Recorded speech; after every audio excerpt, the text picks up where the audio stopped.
வணக்கம் மக்களே, இன்றைக்கி நாம் என்ன பண்ண போகிறோம் அப்படின்னு பார்த்தீங்கன்னா, நான்வெஜ்ஜில் மட்டன் வந்து எல்லாருக்குமே ரொம்ப பிடிக்கும். அதுலேயும் அந்த மட்டனில் இருக்க ஸ்பேர் பார்ட்ஸ்லாம் நம்ம செஞ்சு சாப்பிட்டோன்னா அவ்வளோ டேஸ்ட்டாக இருக்கும். அதில் அவ்வளோ சத்துக்கள் இருக்குது, ஆரோக்கியமானதும் கூட.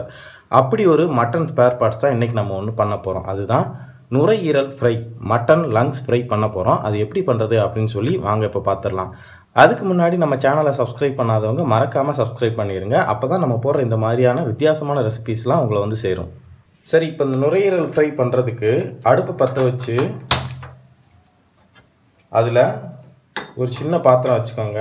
வச்சுட்டு என்கிட்ட இந்த சின்ன ஃப்ரை பண்ணுற பேன் இருக்குது, நான் அதிலே பண்ணுறேன். உங்கள்கிட்ட இல்லைன்னா நீங்கள் ஒரு சின்ன பாத்திரத்தில் இல்லை ஒரு சின்ன கடாயில் கூட பண்ணிக்கலாம். இந்த பேன் சூடானதும் ஒரு அரை ஸ்பூன் கசகசா, அடுப்பு லோ ஃப்ளேம்லேயே வச்சுக்கோங்க. ஒரு 1/4 ஸ்பூன் ஜீரகம், ஒரு 10 மிளகு, ஒரு 8 கிராம்பு போட்டுக்கோங்க.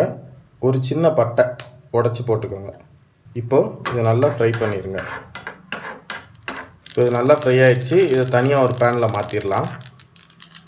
இப்போது இதில் கொஞ்சமாக எண்ணெய் ஊற்றி, எண்ணெய் நல்லா சூடானதும் ஒரு 6 காஞ்ச மிளகா, ஒரு ஸ்பூன் மல்லி, இதை போட்டு இதை நல்லா ஃப்ரை பண்ணிடுங்க.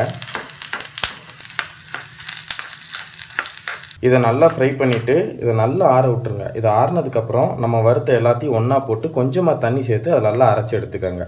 இப்போது நம்ம வறுத்த எல்லாத்தையும் அழகாக தண்ணி ஊற்றி அரைச்சி எடுத்துக்கிட்டாச்சு. இப்போ இதை ஓரமாக வச்சிடலாம். வச்சுட்டு அடுப்பில் ஒரு கடாய் வச்சு அடுப்பை பற்ற வச்சுக்கலாம். கடாய் நல்லா சூடானதும் ஒரு 4 ஸ்பூன் கடலெண்ணெய், ஒரு 1/4 ஸ்பூன் சோம்பு நல்லா ஃப்ரை ஆனதும் இங்கே நான் 2 மீடியம் சைஸ் வெங்காயத்தை பொடியாக நறுக்கி வச்சுருக்கிறேன், அதை சேர்த்துக்கலாம். அடுத்து 2 பச்சை மிளகாய் நான் கீறி வச்சுருக்கிறேன், அதையும் போட்டுடலாம்.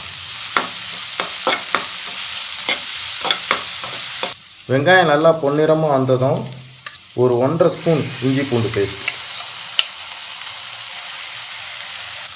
1.5லேருந்து 2 ஸ்பூன் வரைக்கும் நீங்கள் இஞ்சி பூண்டு பேஸ்ட் போட்டுக்கலாம். இஞ்சி பூண்டு பேஸ்ட் நிறையா போடுறதா நல்லது. ஏன்னா அந்த லங்ஸ் வந்து அந்த நுரையீரல் வந்து கொஞ்சம் கவுச்சி வாடை அடிக்கும். நீங்கள் இஞ்சி பூண்டு பேஸ்ட் நிறையா போட்டிங்க அப்படின்னா அந்த வாடை தெரியாது. இப்போ இந்த இஞ்சி பூண்டு பேஸ்ட்டில் பச்சை வாடை போய் நல்லா ஃப்ரை ஆகிடுச்சு. இந்த டைமில் நான் இங்கே 2 மீடியம் சைஸ் தக்காளி வெட்டி வச்சுருக்கிறேன், அதை அப்படியே சேர்த்துடலாம்.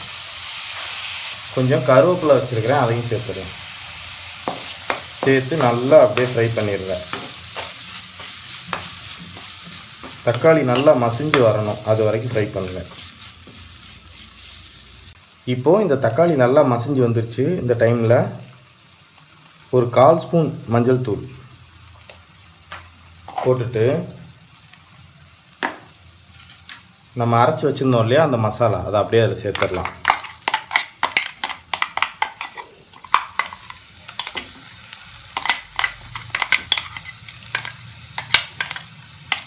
அதை ஃபுல்லாக அப்படியே சேர்த்துருங்க.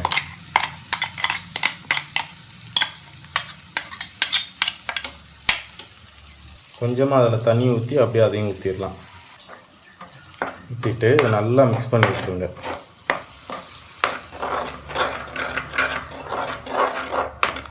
மசாலாவை நல்லா மிக்ஸ் பண்ணி விட்டுட்டு இங்கே நான் ஒரு நுரையீரலை சின்னதாக வெட்டி இஞ்சி பூண்டு பேஸ்ட்டு, மஞ்சள், உப்பு போட்டு குக்கரில் ஒரு 5 விசில் வச்சு எடுத்துருக்கிறேன். ஏன் குக்கரில் வச்சேன்னா அப்போ தான் இது சீக்கிரம் வேகும். ஏன்னா இது வேகிறதுக்கு டைம் ரொம்ப எடுக்கும். குக்கரில் வச்சிட்டோம் அப்படின்னா சீக்கிரம் வெந்துடும். அதனால் நான் குக்கரில் 5 விசில் வச்சு எடுத்துருக்கிறேன். இதை அப்படியே அதில் சேர்த்துக்கலாம். இங்கே குக்கரில் வேக வைக்கிறப்ப இஞ்சி பூண்டு பேஸ்ட்டு, மஞ்சள் தூள் மறக்காமல் போட்டுருங்க. ஏன்னா அப்போ தான் அதில் இருக்க கவுச்சி வாடெல்லாம் போகும். இது சேர்த்துட்டு தேவையான அளவு உப்பு போட்டுக்கோங்க. நான் வேக வைக்கும் போதே கொஞ்சம் உப்பு போட்டிருந்தேன், அதனால் இதில் கொஞ்சமாக உப்பு சேர்த்துக்கிறேன். சேர்த்துட்டு இதை நல்லா மிக்ஸ் பண்ணி விட்டுருங்க. நல்லா மிக்ஸ் பண்ணி விட்டுட்டு அந்த மசாலா அரைச்சது பேலன்ஸ் இருந்துச்சுன்னா அதிலே நீங்கள் தண்ணி ஊற்றி மிக்ஸ் பண்ணி மறுபடியும் கொஞ்சம் தண்ணி ஊற்றிக்கலாம். அப்படி இல்லைன்னா ஒரு 1/2 டம்ளர் தண்ணி ஊற்றிக்கோங்க. ஊற்றிட்டு நல்லா அதை கலந்து விட்டுருங்க. நல்லா இந்த மாதிரி கலந்து விட்டுட்டு மீடியம் ஃப்ளேம் வச்சு ஒரு 10லேருந்து 15 நிமிஷம் அதை மூடி வச்சுருங்க. இடையில 5 நிமிஷத்துக்கு ஒருக்கா அதை திறந்து கிண்டி மட்டும் விட்டுக்கோங்க. 15 நிமிஷம் கழித்து இது எப்படி இருக்குன்னு நம்ம பார்க்கலாம். அவ்வளோதாங்க, 15 நிமிஷம் ஆயிடுச்சு. இப்போ இது எப்படி இருக்குது அப்படின்னு சொல்லி நம்ம திறந்து பார்த்துடலாம். பார்த்தீங்கன்னா அது நல்லா வெந்துருச்சு பாருங்கள்.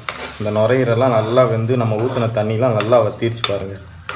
நான் இடையில 2 தடவை அதை திறந்து இதை மிக்ஸ் பண்ணி மட்டும் விட்டேன். இப்போ இது நல்லா தண்ணிலாம் வற்றி நல்லா வெந்துருச்சு. இந்த டைமில் உப்பு செக் பண்ணிக்கோங்க. உப்பு கம்மியாக இருந்தால் உங்களுக்கு ஏற்ற மாதிரி சேர்த்துக்கோங்க. நுரையீரல் வந்து இந்த மாதிரி ஃப்ரையாக பண்ணி சாப்பிட்றது தான் நல்லாயிருக்கும். நீங்கள் குழம்பு மாதிரி பண்ணிங்கன்னா அவ்வளோவா நல்லா இருக்காது. இந்த மாதிரி ஒரு செமி கிரேவியாக பண்ணி சாப்பிட்டீங்க அப்படின்னா இட்லிக்கு, தோசைக்கு, சப்பாத்திக்கெலாம் பிரமாதமாக இருக்கும். இப்போ இது நல்லா ரெடி ஆயிடுச்சு. இந்த டைமில் நான் இங்கே கொத்தமல்லி வெட்டி வச்சுருக்கிறேன். அதை அப்படியே மேலே தூவி விட்டுடலாம். தூவி விட்டுட்டு அடுப்பை ஆஃப் பண்ணிடலாம். அவ்வளோதாங்க, சுவையான மட்டன் லங் ஃப்ரை, நுரையீரல் ஃப்ரை ரெடி. இதை நீங்கள் வீட்டில் செஞ்சு பாருங்கள். செஞ்சு பார்த்துட்டு எப்படி இருந்துச்சு அப்படின்னு சொல்லி கமெண்ட்டில் சொல்லுங்கள். அண்ட் இது உடம்புக்கு ரொம்பவே நல்லது. இதை அடிக்கடி செஞ்சு சாப்பிடுங்க. அவ்வளோ நல்லது இது உடம்புக்கு. உடம்புல உள்ள சூடெல்லாம் தணிக்கும். அந்த அளவுக்கு நல்லது இது. ஸோ இதை நீங்களும் செஞ்சு பார்த்துட்டு இது எப்படி இருந்துச்சு அப்படின்னு சொல்லி சொல்லுங்கள்.